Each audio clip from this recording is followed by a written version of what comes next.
మిత్రులందరికీ నమస్కారం, శుభోదయం, జై శ్రీరామ్, జై హింద్, జై భారత్. ఈరోజు శ్రీరామనవమి, మర్యాద పురుషోత్తముడైనటువంటి శ్రీరామచంద్రుని జన్మదినోత్సవం సందర్భంగా, వారి జయంతి సందర్భంగా ఆ భగవాన్ యొక్క అవతారాన్ని మరి ఈరోజు వారు ఈ భూమిపైన అవతరించడం జరిగింది. శ్రీరామచంద్రుని జయంతి సందర్భంగా ప్రియ మిత్రులందరికీ మరి శుభాకాంక్షలు తెలియజేస్తూ, ఆ మర్యాద పురుషోత్తముని యొక్క కృపా కటాక్షాలతో మనము ముందుకు వెళ్ళాలని కోరుకుంటూ, ఈరోజు రామో విగ్రహాన్ ధర్మ అనేటువంటి, అంటే రాముడు ధర్మానికి, అంటే ధర్మము అంటే రాముడు, రాముడు అంటే ధర్మము, కాబట్టి రామో విగ్రహాన్ ధర్మ అన్నారు. అంటే మూర్తిభవించినటువంటి ధర్మస్వరూపము, విగ్రహ స్వరూపము రాముడు అని చెప్పడం జరిగింది. కాబట్టి ఈ రాముడు ధర్మాన్ని రక్షించాడు. కాబట్టి రాముని కొరకు, అంటే ఇక్కడ రామునికి వ్యక్తిగతంగా కష్టం వచ్చిందని కాదు, రాముని కొరకు, రాముడు ధర్మరక్షణలో మరి రామునికి సేవలో భాగస్వామ్యమైనటువంటి కొంతమంది భక్తులు ఈ యొక్క పాట లోపట మరి తెలియజేయడం జరిగింది. చాలా ఈ పాట ఎవరు రాశారో కానీ ఆ యొక్క భక్తుల యొక్క కథలు ఇందులో ఉంటాయి. అవి నేను ఒకసారి గుర్తు చేస్తాను. రామ రామ రామయన్న రామ చిలుక ధన్యము, రాము ప్రేమ చూరగున్న చిట్టి ఉడత ధన్యము, రామ రామ రామయన్న రామ చిలుక ధన్యము. అంటే రాముని సేవ లోపట చిలుక చూడండి, ఎప్పుడు కూడా రామ రామ రామ అనేటువంటిది చిలుక అనేటువంటిది రామచిలుక అంటారు కానీ ఏదో చిలుక అనరు. ఎప్పుడు కూడా చిలుకను రామచిలుకనే అంటారు. కృష్ణ చిలుకను, హనుమాన్ చిలుకను, లక్ష్మీ చిలుకను అనరు. ఎందుకు అంటారంటే అది రామనామాన్ని స్మరిస్తుంది కాబట్టి. ఆ విధంగా తన జీవితాన్ని తరించింది రామచిలుక. అదేవిధంగా చిట్టి ఉడత ధన్యము, అంటే రాముడు వారధి నిర్మించేటప్పుడు ఆ ఒక ఉడత మరి ఆ వారధి నిర్మాణంలో తన జీవితం మొత్తం కూడా త్యాగం చేసి, తన ఎంత శక్తి ఉన్నదో అంత దానికి రాముని వారధి నిర్మాణం లోపల మరి భాగస్వామ్యమైంది. కాబట్టి ఆ చిట్టి ఉడత కూడా ధన్యము అనేటువంటిది ఇక్కడ చెప్పడం జరిగింది. రే అభినందనలందుకున్న కోతి మూక ధన్యము, ఆశీస్సులు పొందిన ఆ పక్షి జాతి ధన్యము. అభినందనలందుకున్న కోతిమూక ధన్యము అన్నారు. అంటే ఈ కోతిమూక వానరసేన చూడండి, అవి వాళ్ళ జీవితాన్ని ధన్యం చేసుకున్నాయి. రాముని యొక్క వారధి నిర్మాణంలో పెద్ద పెద్ద బండరాళ్లను ఎవరికి వీలైనంత, ఎవరి శక్తి ఎంతున్నదో అంత అవన్నీ తీసుకొచ్చుకుంటా సముద్రంలో వేసుకుంటూ ఒక గొప్ప వారధి నిర్మాణం చేయడం జరిగింది. అంటే కోతులు అంటే ఏదో ఇది కోతి అనుకోకూడదు. ఆ విధంగా కోతిమూక మొత్తం కూడా రాముని సేవలో ధన్యమైపోయింది. అదేవిధంగా అభినందనలందుకున్న కోతిమూక ధన్యము, ఆశీస్సులు పొందిన పక్షిజాతి ధన్యము. పక్షిజాతి అంటే ఇక్కడ రావణుడు సీతమ్మ వారిని ఎత్తుకుపోయేటప్పుడు మరి జటాయువు అనేటువంటిది చూడండి. జటాయువు అంటే పక్షిజాతి. జటాయువు, సంపాతి ఇద్దరు కూడా అన్నదమ్ములు.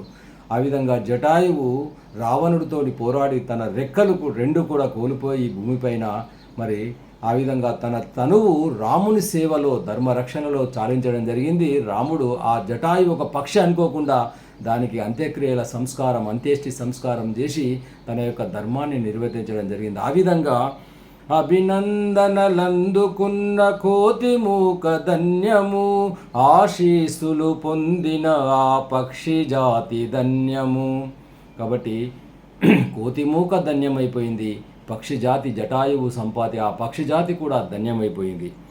రేగు పండ్లు తినిపించిన శబరిమాత ధన్యము, నావపైన దరిజేచిన గుహుని సేవ ధన్యము. చూడండి, రేగు పండ్లు అంటే మనం నేరవన్లు అంటుంటాం, నేరేడు పండ్లు అంటుంటాం. అటువంటి పండ్లను తినిపించాలి రాముడికి అనేటువంటి ఎన్నో సంవత్సరాలు వేచి వేచి వేచి చివరికి రాముని దర్శనాన్ని చేసుకొని రాముడి కొరకు అతిథి సత్కారాలు చేసి ఆ రామునికి తాను ఏది తీయగుంటుంది అనేటువంటిది రుచి చూసుకుంటా తీయగున్న పనులు రాముడికి పెట్టి ఆ విధంగా తన జన్మను సార్థకం చేసుకోవడం జరిగింది శబరిమాత.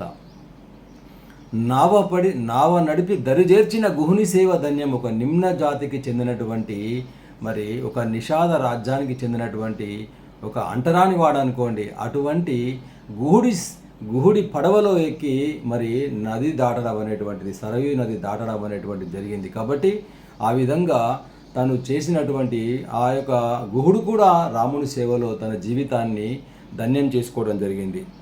పాదుకలే మోసినట్టి భరతుడెంతో ధన్యము, పాదధూళి సోకినట్టి అహల్యయే ధన్యము. పాదధూళి సోకినట్టి, చూడండి, పాదుకలే మోసినట్టి భరతుడెంతో, భరతుడు రాముని యొక్క పాదాలు మోసి నాకు పదవి అధికారం అవసరం లేదు, రాముని గుర్తుగా రాముని యొక్క చెప్పులు పాదుకలను మరి సింహాసనం పైన కూర్చుండబెట్టి తలపైన మోసుకొని వచ్చి సింహాసనం పైన కూర్చోబెట్టి ఆ విధంగా రాముడి సేవలోపట భరతుడు ధన్యం కావడం జరిగింది. రామభజన చేసినట్టి భక్తులెంతో ధన్యము. రామభజన ఈ లోకంలో ఎంతోమంది రామభజన చేసుకుంటా వాళ్ళ జీవితాన్ని సార్థకం చేసుకుంటున్నారు.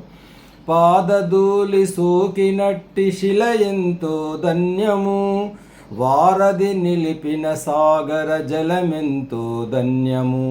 పాదధూళి సోకిన రాముని యొక్క పాదధూళి సోకి అహల్య అంటే శిల అహల్యగా మారడం జరిగింది. ఆ విధంగా ఆ శిల కూడా ధన్యమైపోయింది. ఆమె జీవితం చరితార్థమైపోయింది, పునీతం చేసుకున్నది.